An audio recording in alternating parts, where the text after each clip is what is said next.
Сәлеметсіздер ме, құрметті отандастар? Мен Айсұлу Сентаева. Сіздерді Әбілхан Қастеев атындағы Қазақстан Республикасы Мемлекеттік өнер музейінің кезекті онлайн дәрісіне шақырамын. Бүгінгі тақырыбым қазақ халқының тоқыма тоқу өнері және оның технологиясы. Сонымен қатар гобелен тоқу өнерінен шеберлік сағатын өткізу.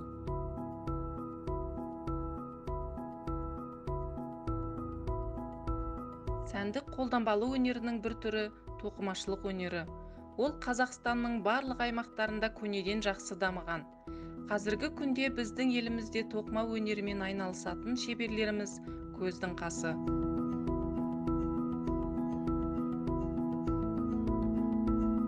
Тоқыма тоқу біздің тарихымыздан мәлім.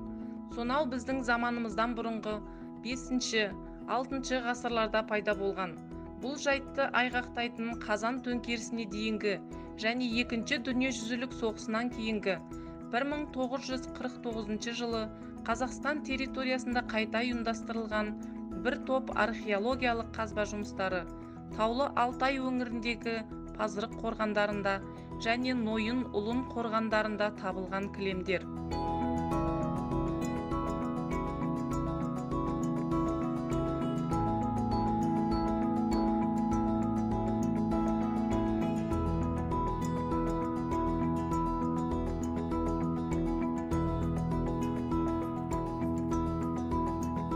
Қазақ халқының ұлттық өнерін зерттеп жазған археологтардың, тарихшы этнографтардың, өнертанушылардың еңбектері бүгінгі күнде халық тарихын, мәдениетін терең тануға септігін тигізіп отыр. Қазақ ұлттық өнерінің тоқу технологиясы мен дайындалу жолдарын зерттегендердің бірі белгілі археолог Әлкей Марғұлан өзінің 3 томдық Қазақ халқының сәндік қолданбалы өнері атты еңбегінде жазып, дәлелдеп кеткен. Қазақтың тоқыма өнеріне кеңінен тоқтап, олардың ерекшеліктерін қарастырған. Басқа да көптеген ғалымдардың еңбектері халқымыздың өмір тіршілігін, дәстүрін теориялық және тәжірибе жүзінде жандандыруға мүмкіндік береді.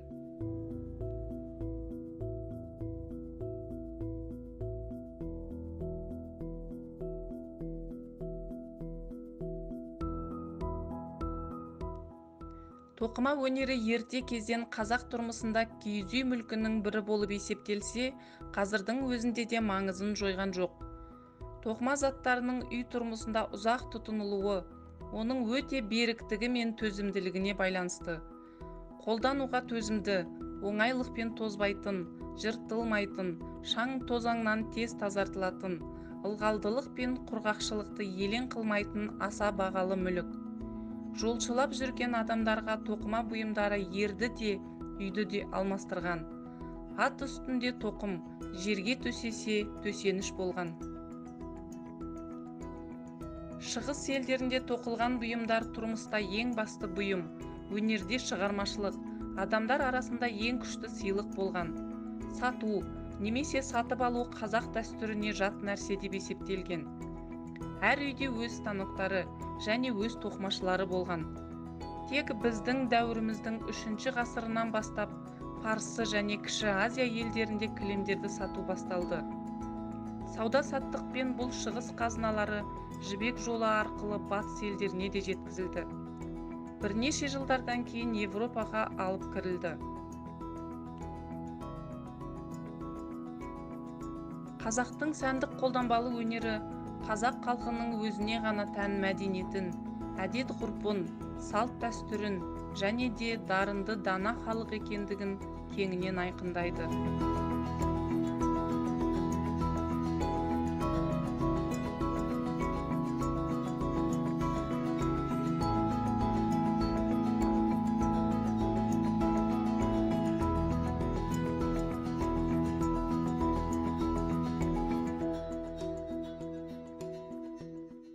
Гобелен. Ол түксіз қабырғаға ілінетін, яғни қолмен тоқылған суретті кескіндеме. Әр елдің, әр халықтың өзіне тән шығу тарихы, салт дәстүрі бар. Бірнеше жылдың ішінде оның елімізде тамыр жаюына салт дәстүріміздің сақталғаны септігін тигізеді. Ең алдымен Франция, Италия және Германия елдерінде дамыды. Кейіннен Балтық жағалауында, Кавказ және Ресей елдерінде кең өріс алды. Гобеленнің негізгі отаны Франция. Орта ғасырларда өмір сүрген ағайынды гобелендер негізін салған. Сондықтан солардың есімімен аталған.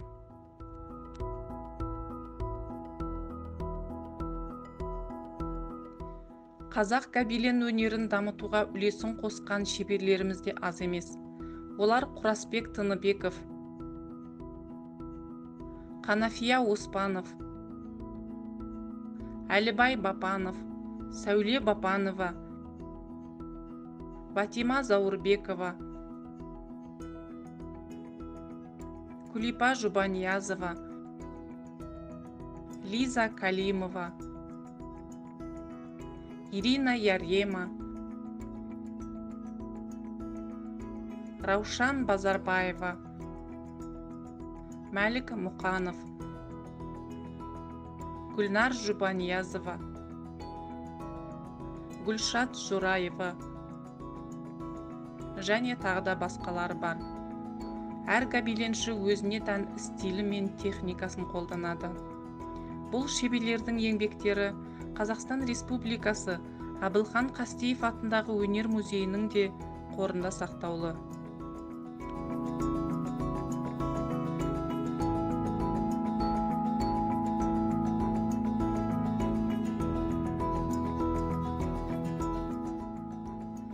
Сіздердің назарларыңызға Мәлік Мұқановтың шеберханасынан шеберлік бейне баяндамасын ұсынып отырмыз.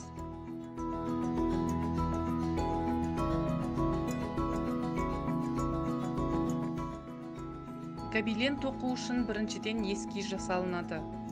Бұл саладағы суретшілер көбінесе композицияны декоративті етіп бейнелейді. Ол эскиз керекті өлшемде картонға үлкейтіледі. Кейіннен осы эскиздегі түстерге қарап шалу жібі жасалынады. Шалуды бірнеше түсті жіптерді араластыра отырып жасайды. Оның ішіне міндетті түрде жылы реңдегі жіптер мен суық реңдегі жіптерді араластыру керек.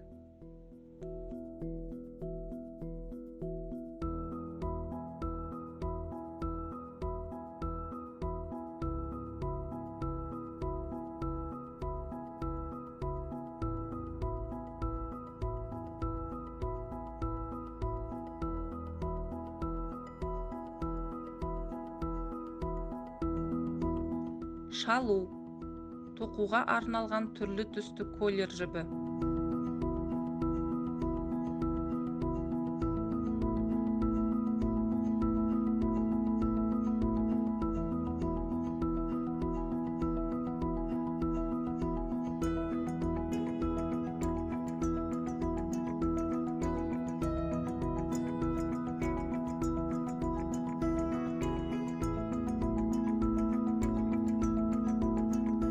Өрмек – тоқыма тоқуға арналған құрал. Бұл гобелен тоқу үшін қолданылатын өрмек ағашы. Осы өрмекке желі жібі керіледі.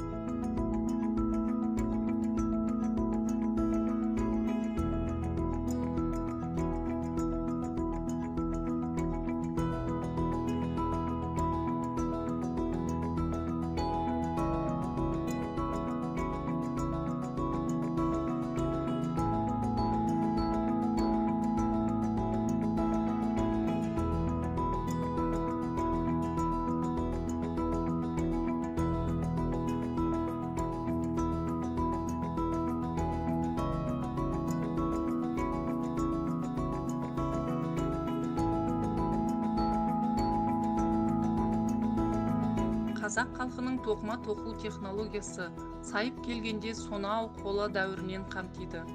Сол ежелгі заманнан бастап қаншама соқпақты өмір тіршілігінен өтсе де, халық шеберлері тоқу өрмегін біздің заманымызға дейін қарапайым нұсқасымен ұрпақтан ұрпаққа өз мәнсабын жоғалтпай жалғастырып келеді. Бірі тік орналасқан түрі, екіншісі көлденең, жерге төселініп құрылған өрмек ағашы.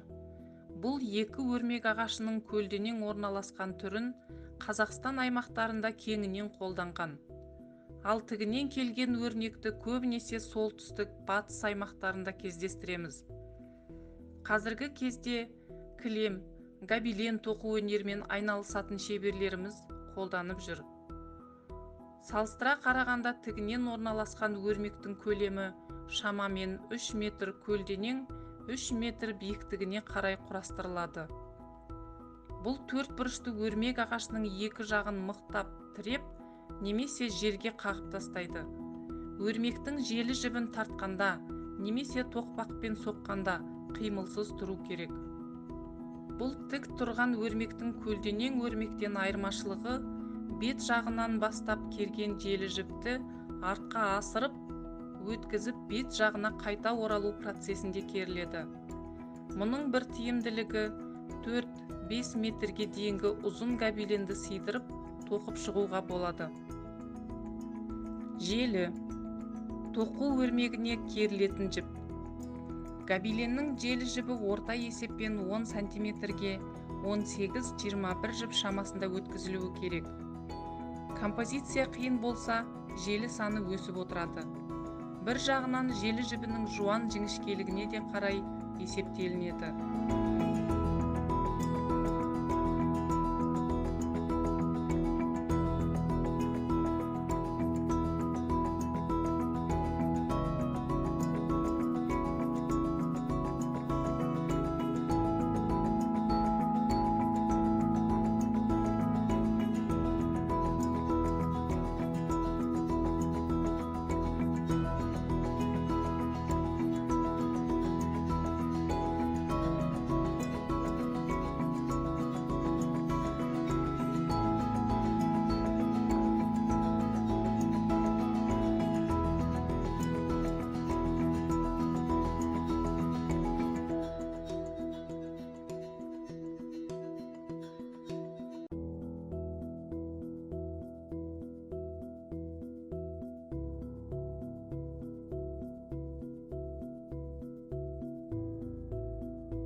Ары қарай шетінен екі жіпті қалдырып, міндетті түрде біреуін артқа, біреуін алға қалдыру арқылы адарғы құралын өткіземіз.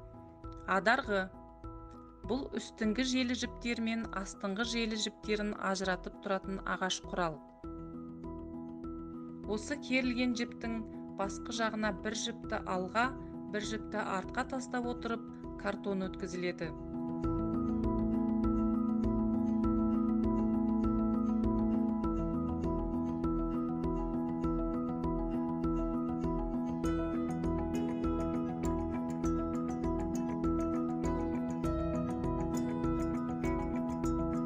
Сосын гобеленнің екі жағы тарқатылып кетпеу үшін байлап шығамыз.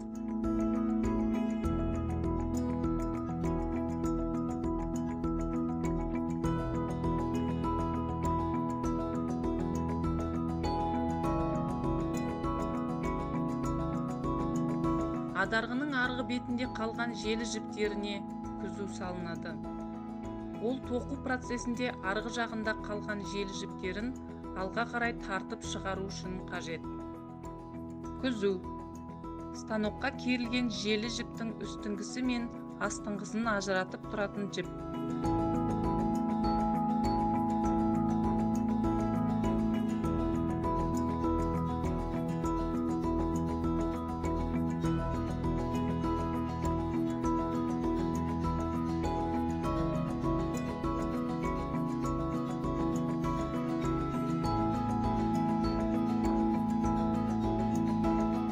Гобеленнің басталу процесі мен аяқталуы кезінде мақтадан иірілген жіптен негізгі бөлігі тоқылады.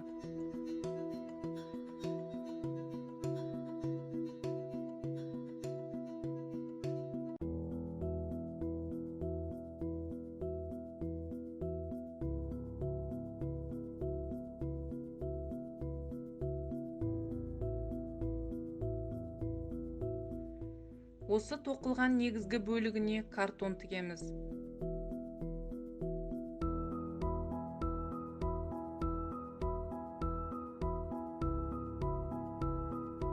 Картон тоқылатын гобеленнің фоны ретінде пайдаланылады.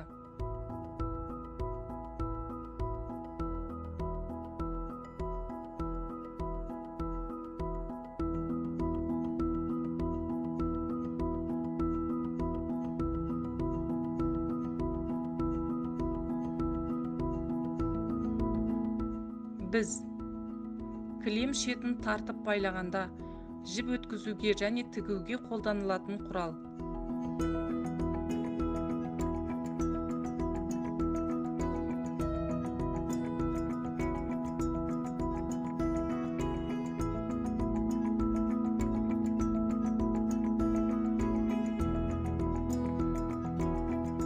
Фонында қандай түстер кездессе, соған байланысты түстегі шалу жіптері салынып отырады.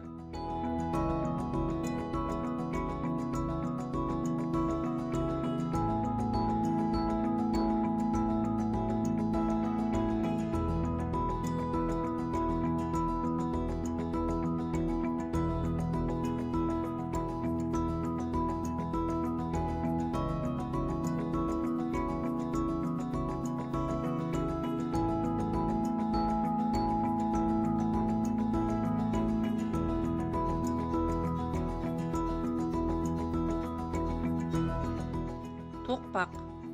Бұл құрал тоқылып өткен жіпті тығыздау үшін қолданылады. Тоқпақ құралын қарағаштан, тобылғыдан, шыршадан жасайды. Ол ауыр болу үшін бет жағына ойылып, темір пластинкасы орнатылады.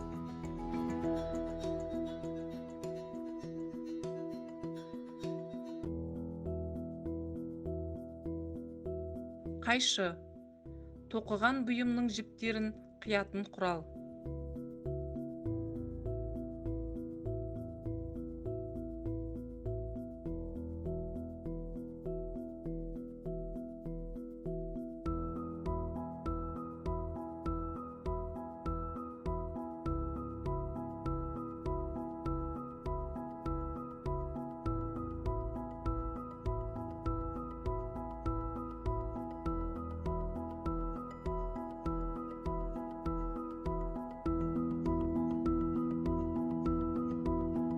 Көлемі 1 метр квадрат гобеленді тоқу үшін кемінде 1 ай шамасында уақыт кетеді.